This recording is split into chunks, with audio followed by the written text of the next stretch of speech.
Good morning and welcome to Mental Health Matters with me, Dr. Audrey Tang. My co-host is Judith Crosier, and this is the show where we take a deep dive into all things mental health and wellbeing with the experts. Now, on a previous show, you will have seen Dr. Gus Chavez. He is not only trained as a hospital clown, but he, in his GP practice, also uses clowning and hypnotherapy to enhance his work and his treatment. I want to delve a little bit deeper into hypnotherapy as an intervention. So we're absolutely thrilled to have special guest Leanora Babb-Benjamin to speak to us about how she uses hypnotherapy with clients on a coaching and also intervention support basis. Let's head over to the main studio.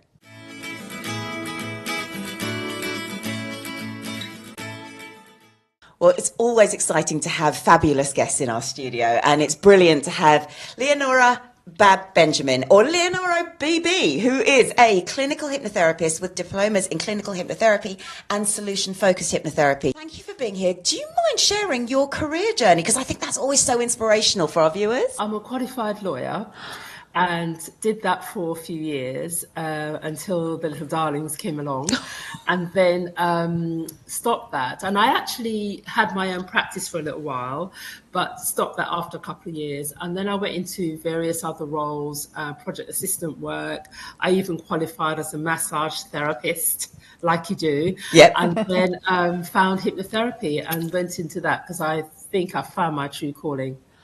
I think there's nothing wrong with doing all of those different things. And I think that's a really good piece of information that people need to sit with for a while, because you gain so much from doing all the other stuff that it's okay to come to your actual calling a little bit later, because that's about your happiness. Absolutely. And I used to think of it as a disadvantage, because people might think, oh, you know, you can't stay in one place long enough, and would you go off? And I thought to myself, well, actually, no, because it builds up so much experience in different areas that, you know, it's good for life experiences and just going forward. So I think it's an actual benefit. 100%. And in your previous career as a lawyer, you will have witnessed a lot of anxiety-inducing situations. So what sort of things do you see affecting career professionals these days, and maybe causing us day-to-day anxiety as well? Sort of you've got the work and then the personal life as well. Wow, everything, you know. Where do you start? Cost of living, you know, the constant bills that people have to face, you know, the kind of poor work-life balance that people have, the lack of sleep that people have as well, low confidence as well that people have. You'll be amazed at people that are in their jobs, sometimes high-paying jobs, responsibility jobs, but they're just not sure that they should be there. So all these things are eating away at them. So it all culminates in a lot of stress and anxiety. And sometimes people don't recognize it as such. They just get on with it like you do until something calamitous happens, and then it all comes out. I know Jude's got a question coming up, but there is that real issue of normalising it and just going, I'm fine. And then if your body goes, that's it, isn't it? That's when you get to burnout, isn't it? So a lot of things that you've just named are kind of maybe for some people low-level anxiety that are just there kind of, you know, rumbling away. But also people have real crippling fears and worries that keep them awake and are debilitating. So does hypnotherapy work for both kind of levels? Yes, it can do, but I would kind of caution that we don't work with people who are severely depressed or who are have psychosis, because they need specialist treatment and they are contraindicated with hypnotherapy, so we won't work with them.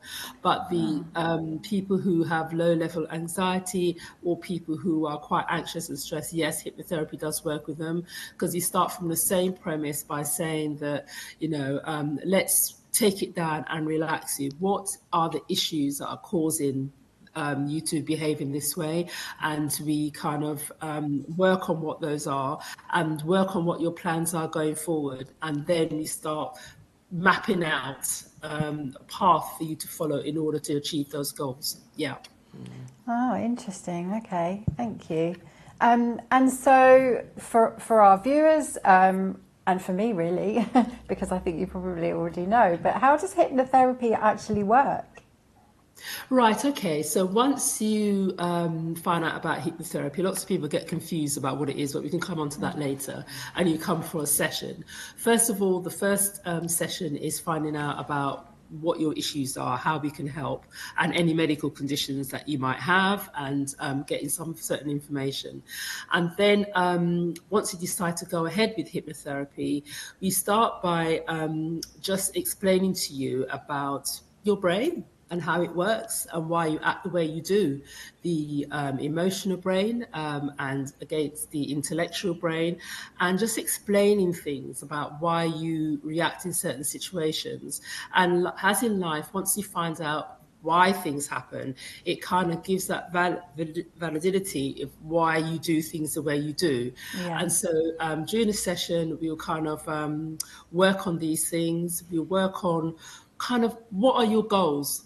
You know, we drive a stake in the ground. We find out what your issues are, but the hypnotherapy I practice is solution-focused hypnotherapy. So it's finding the solution to the issues that you've come in for, driving a stake in the ground and saying, look, this is the way forward that I want to go. So we talk about those issues. We tailor the sessions specifically to what they are. And then once you've had a chat for about half an hour or so, then you have the trancing part of it, which is what clients really like. So you'll relax for about 20 minutes, half an hour, deep relaxation. So your subconscious mind, which controls everything that you do, a large percentage of things what you do, is more receptive to the positive messaging and visualizations and information that we give you during the trance. And so when you come out of that, you're ready to go.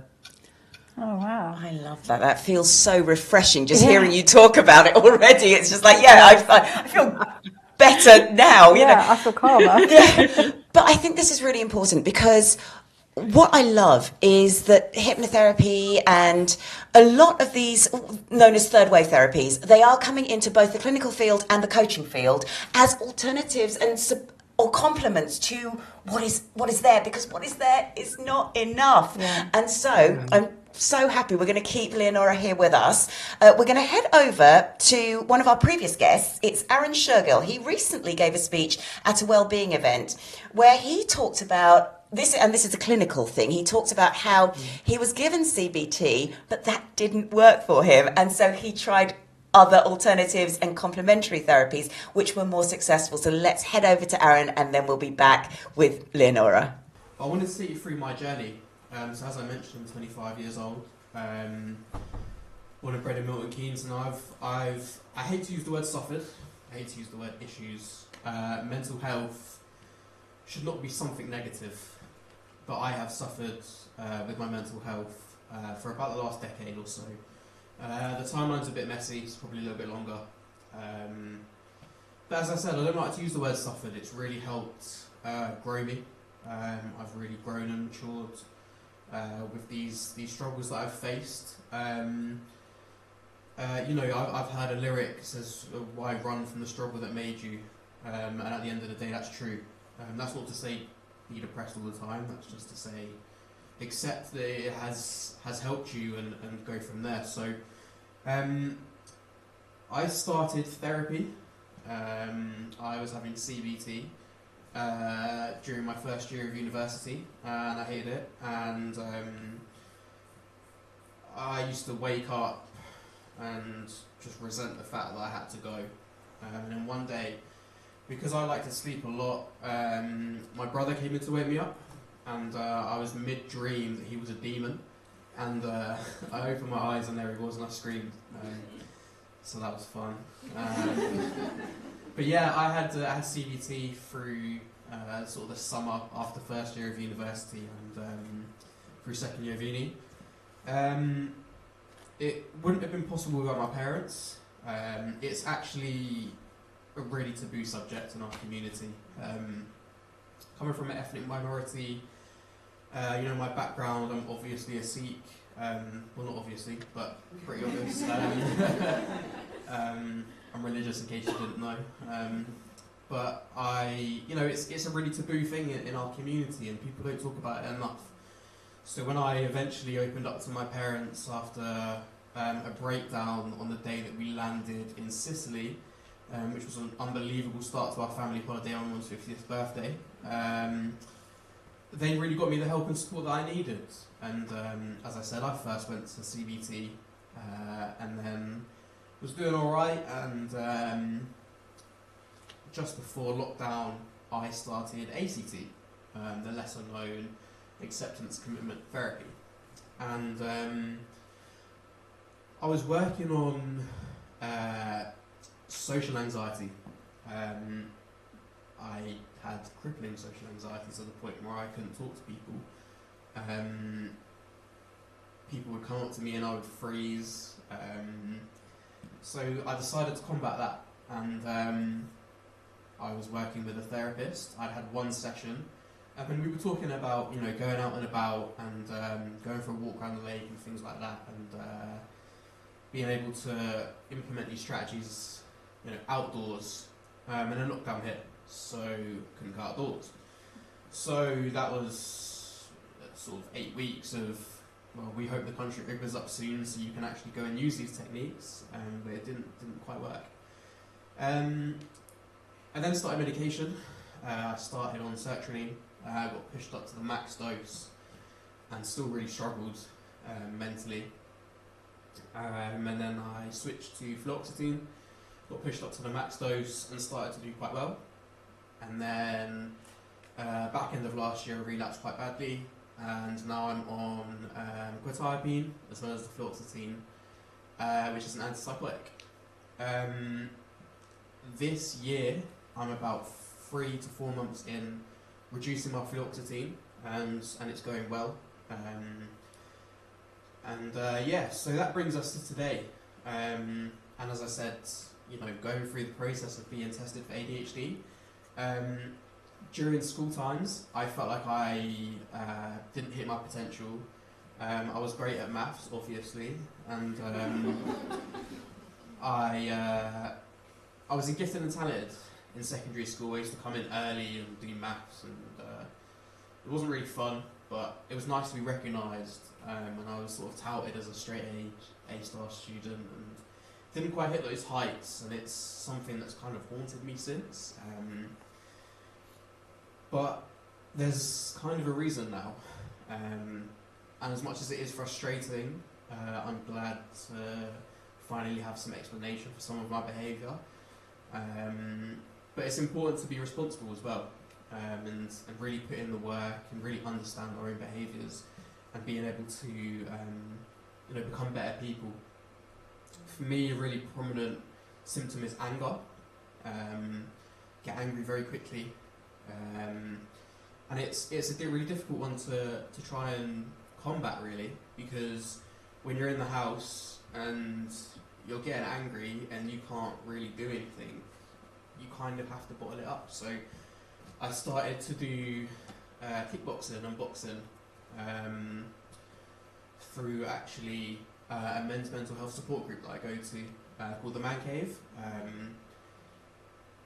They are unbelievable. They have some in Bedford, they have in Milton Keynes and Northampton as well, Aylesbury and Bicester, I believe, as well. The connections and the support that I have from that place is second to none. It really is life-changing. And through that, we've started kickboxing and boxing, and I want to get fitter as well. So that's another one of the reasons that I joined. But I think it's important to talk about mental health in sort of ethnic communities. Again, as I mentioned, it's a very taboo subject.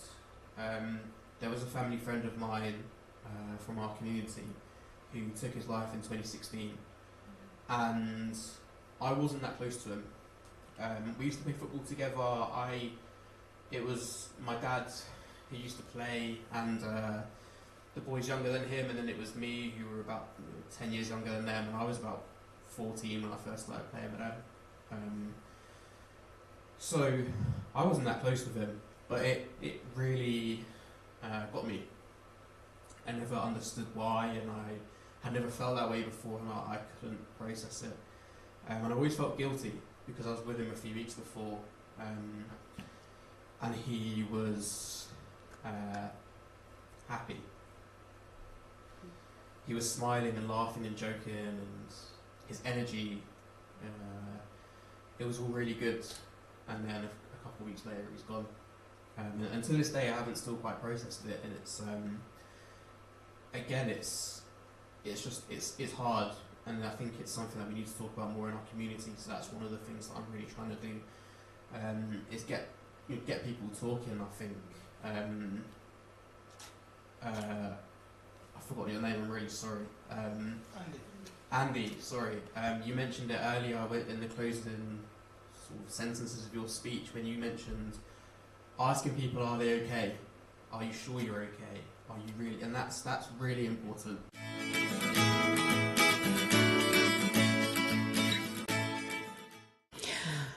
One of the biggest myths we have in clinical or the coaching field is that people come and we just make them better, and that's it. It's not like that, though. So what sort of work do your clients also need to do outside the session? Well, first of all, they need to want to change. Because you have that saying, you can bring a horse to water, but you can't force them to drink. So there's no point in a parent or, a friend or family pushing you, you must go, and you don't want to. So that's the first thing. They have to have the desire to change. And whilst they have the sessions ongoing week after week, because many people ask, well, how long will the sessions be? How long will it be before I get better? But it's how long is a piece of string? I mean, it depends on the person. It depends on the nature of the issue that you've come with and the amount of work you're meant to put in. But as a general rule of thumb, it can take from 8 sessions up to 20, 30 sessions. It depends on you. So you have to want to come, you have to be willing, and you have to kind of put the work in by changing that mindset, listening to the relaxation recordings, getting enough sleep, and really just gradually changing the way you look at things. It's not going to happen overnight. The kind of correlation I make is when people in the New Year's make that resolution that they're going to go to the gym. Yes, they're going to get that beach body figure and everything. That's fine, but it's not going to happen overnight, is it? After one session. Yeah. You've got to keep on going, and it's the consistency of approach that will get you the desired results. It is that consistency. And I love the fact that you're talking also about things like getting enough sleep and looking after your body as well. Yes. That's huge. In Arun's talk, we heard that he can still have struggles, but he has more tools to deal with things now. And that's very much what you're equipping us with. Do you mind sharing with us maybe one of your favourite tools that you like to use when it comes with to clients? Yeah, sure. Working with people who maybe they're stressed, they're anxious, and they're very kind of reactive. If anything happens, they're just like, they're just not calm and relaxed.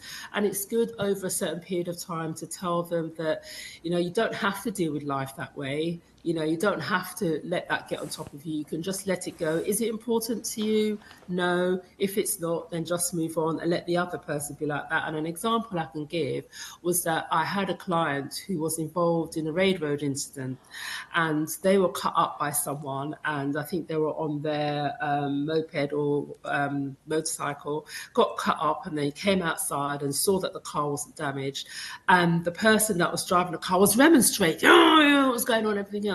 And they just calmly just checked, are you okay? That's fine. The car, whatever will be, whatever, swap details, and drove off. I left the person, and they said in the past, they would have stood there remonstrating, at kind of considerable risk to them, because, sometimes people, they take it a step further. But because of the sessions where it's like, what's important here? Is anything been damaged? You don't need to go down this road. Just stay relaxed and calm. Use your intellectual brain to look at this. When you act from your emotional brain, it rarely goes well. But when you use your intellectual brain and think, well, no one's been hurt, no one's been damaged, swap the details and go off, then it works better for everybody else involved. I love that. That is really a good reminder for us all that we have choice. We do. It is a really good reminder for that. Yeah. Definitely. brilliant. Absolutely brilliant. Yeah. So, what about people who have a kind of a stereotypical view of hypnotherapists? So, you know, is it about watching the pendulum swing, or, you know, are they going to be made to do silly things? How do you deal with that? And can you kind of get rid of some of those myths? Yeah, I get that some of the time because people don't really understand what hypnotherapy is and what they do. The little they do know, they see it on TV, and they do think that's going to happen. And you're just going to either just drop asleep, or you're going to be called up. You're going to be singing like a canary, or dancing around, or do something that's not you against your beliefs. But just for the record, that's not what happens. It's a therapeutic alliance between the hypnotherapist and the client, and you're both working together to achieve a common goal. They're professionally trained, and those that are professionally trained will not behave in that way. You are totally in control. You don't do things that are against your religious beliefs or any beliefs that you have. And, you know, you might not be consciously aware, because some people do sleep during the sessions, but you don't do anything that's against your beliefs. And it's not a quick fix like that. That's just for entertainment. Hypnotherapy takes steady course of sessions in order to achieve your goals. So it might be the kind of the perceived lack of control that people are kind of worried about. So why do you think some of those myths about that type of stage hypnotist, I guess, why do you think some of those myths might still exist? Because it's what's represented on TV, isn't it? True.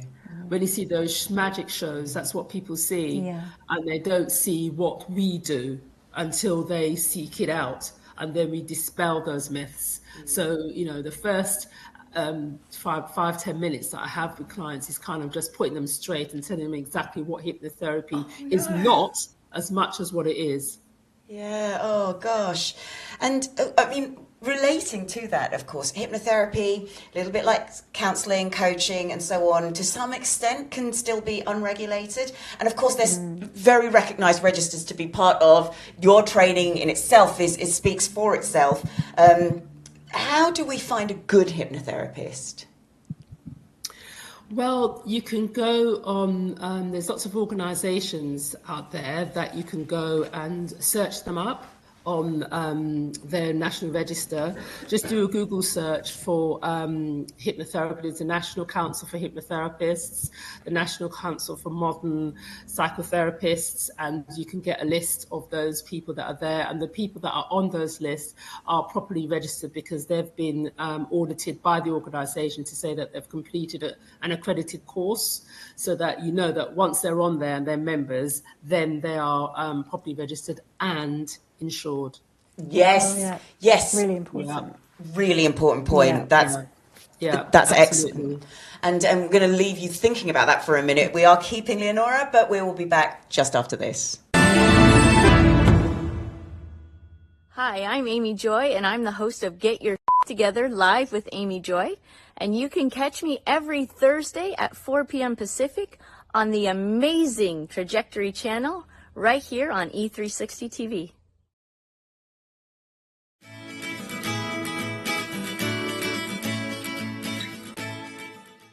Welcome back to Mental Health Matters. We have the fabulous clinical hypnotherapist Leanora Babb-Benjamin with us, and she's been talking to us. We're dispelling a lot of those myths that are surrounding hypnotherapy, but also talking to us about how to find that really qualified, registered, insured hypnotherapist. So please, if you've just tuned in, do rewind back and have a listen, because it's really important information. So, sorry, just had to interrupt there before. No, that's absolutely fine. It's really important to kind of make sure you're speaking to a registered person. So you touched on it at the beginning, actually. But what do you think is causing the kind of anxiety-related illnesses that are increasing, and can we do anything about those? You can always do something about it. It's recognising it first of all, and what causes it is life, really.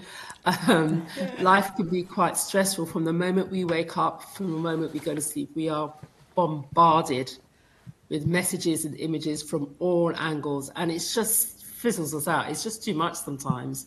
And so this is why I say to people to recognize what it is, put your hand out and ask for help.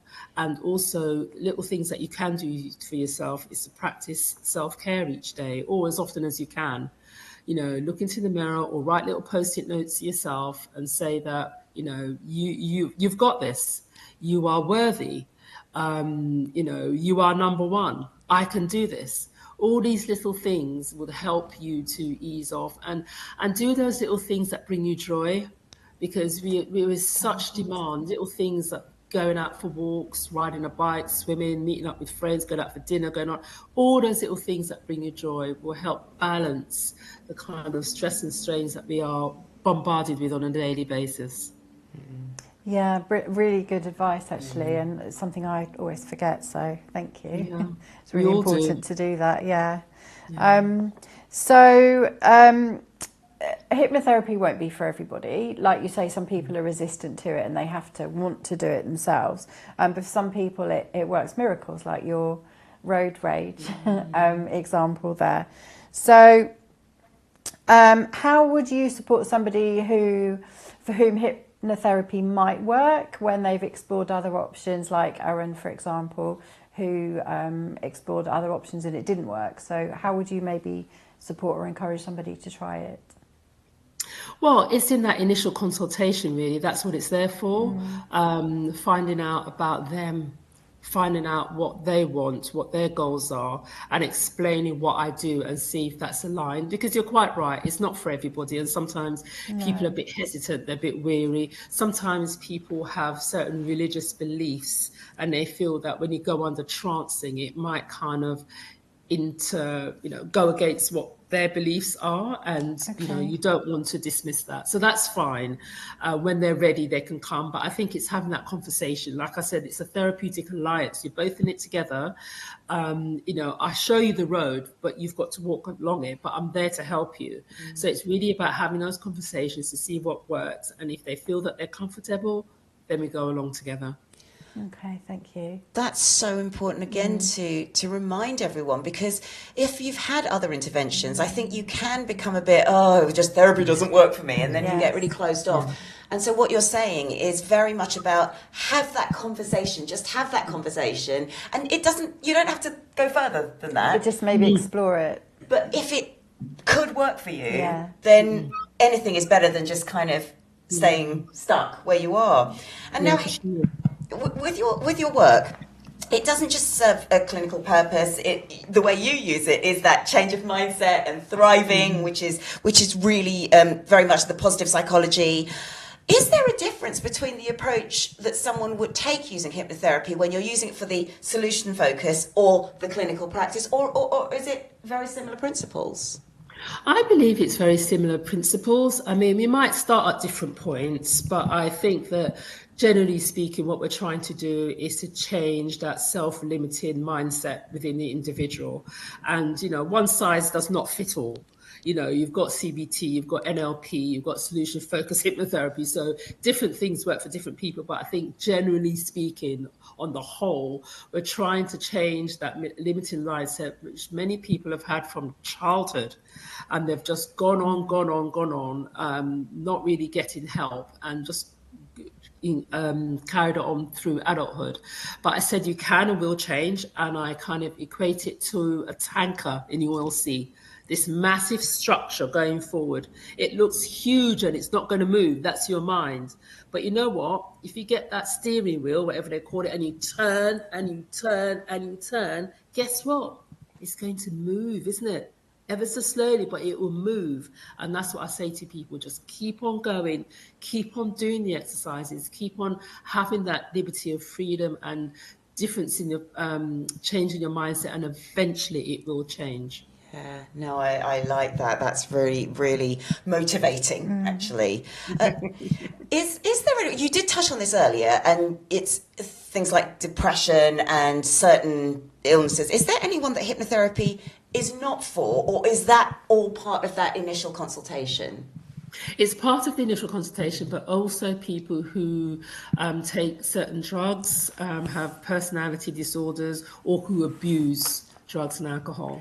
then it's not for them. So when you have that initial consultation, you find out about any drugs that they're taking, any medication that they're taking. You get their GP's details, just for safety reasons as well. So you get all that information beforehand before you decide that it's something that you can work with. Brilliant. So helpful. Yeah, thank you. And so how can we find out more about you and your service? Oh, wow. Yes, you can find me on all the socials. But if you look for my website, it's Leanora, and Leanora spelled with an A, Leanora, then it's bbhypnotherapy.com. Brilliant. Thank you. Fantastic. Thank you so much. It's been a real pleasure chatting with you. And it's just so nice to speak about how hypnotherapy can work in the coaching aspect and the thriving, because we don't often talk about that. We're very used to, even if we don't think it's the pendulum, we think it's only for very serious disorders. And I think that's really opened up a lot of healing opportunities to people. So thank you so much, Leanora. Well, thank you both. It's been a pleasure. Thanks.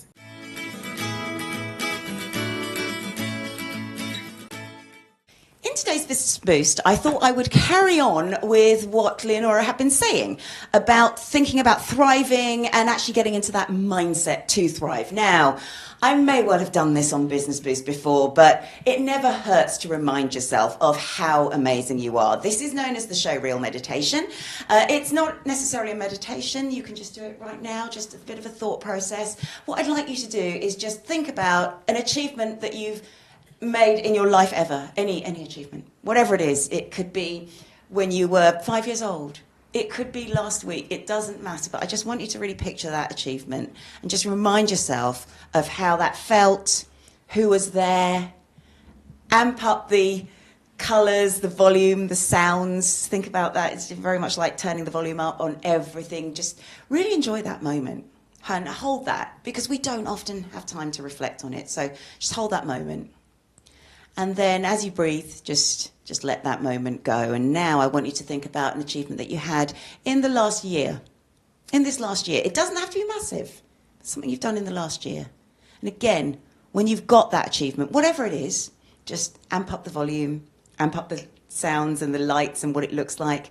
Again, think about who was there. Think about how amazing it felt.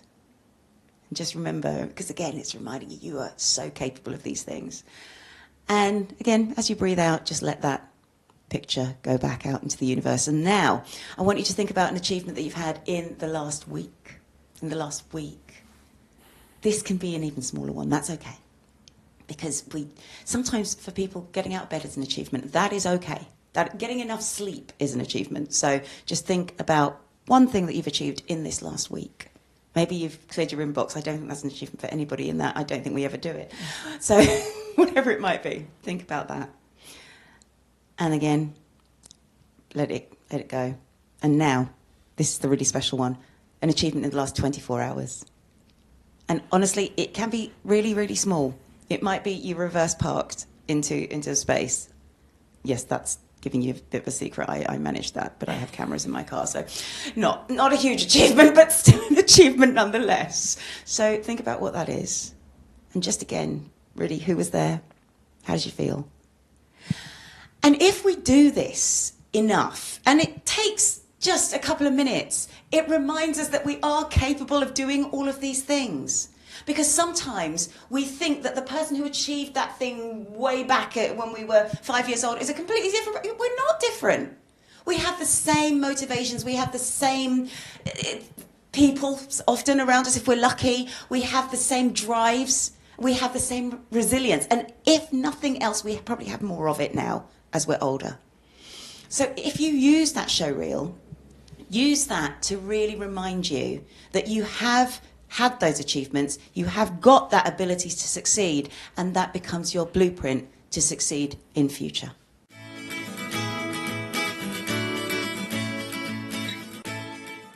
It's that last bit of the show where we get to reflect, and it's always one of my favourite bits, actually. Yeah, mine too, because it's easy just to, speak to somebody and think, oh, that was amazing, and then literally switch your mind elsewhere. Yes. But doing this, you reflect and we retain more of it, which is really, really nice. Fully agree, and I hope that works for you out there as well. Yeah.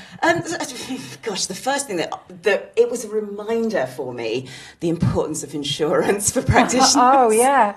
I mean, I could kind of almost feel you going hot and cold there, you know, if at the thought of somebody using a practitioner who isn't insured, isn't registered. It's scary, and the difficulty is with unregulated professions is that some people may be really, really experienced, they've just done it and it's a natural thing to them, but usually they're insured as well. You know, somebody who's done it by experience is still insured, and it's that insurance that's really, really important. And with a lot of these registrations and things like that, I don't want to say even as a dance instructor, in order to have my license, I need to be insured. Yeah. That was a requirement. That first aid was a requirement of passing, and you do not get that in every single place that you might go and train, and that's scary.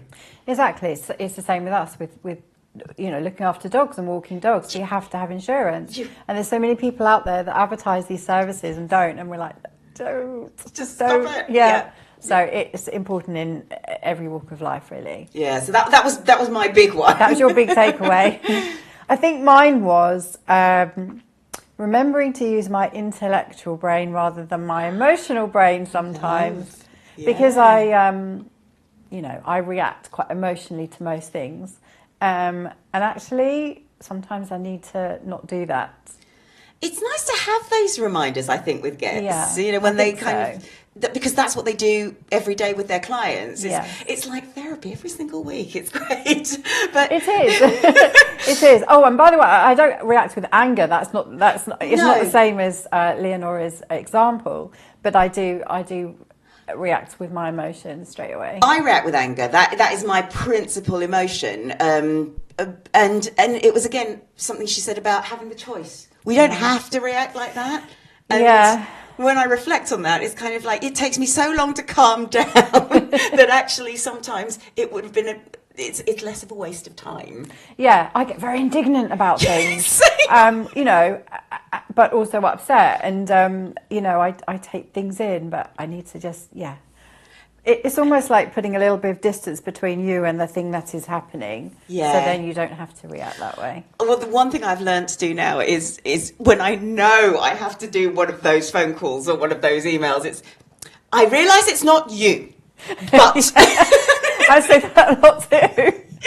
Because it allows me to get really annoyed without them taking offence. That's it. They can just put me on mute and then let me finish, and then off you go. But that's kind of the only exception I've been able to make so far when it comes to choice. But never mind. But no, that was a huge thing. And the other thing, the other kind of takeaway from Leanora's saying is, just try a different therapy. You know, if it doesn't work, it doesn't work. But unless you try, you don't know. Yes. And to jump on that one as well, when people have had therapy that hasn't worked for them, it may be the therapeutic relationship itself. It may be the therapy itself. You don't know, but don't tar everything with the same brush, please. Just give it a go. Obviously, don't spend loads and loads of money on it, but that's where registered professionals often have that consultation, which is free. So you get to know that person and then decide from that point onwards. Yeah, you must get a sense of the therapy itself as well, and then you can just say yes or no. Absolutely. Good advice, thank you. Great thing to end on today. Whatever you're doing this week, have a healthy week.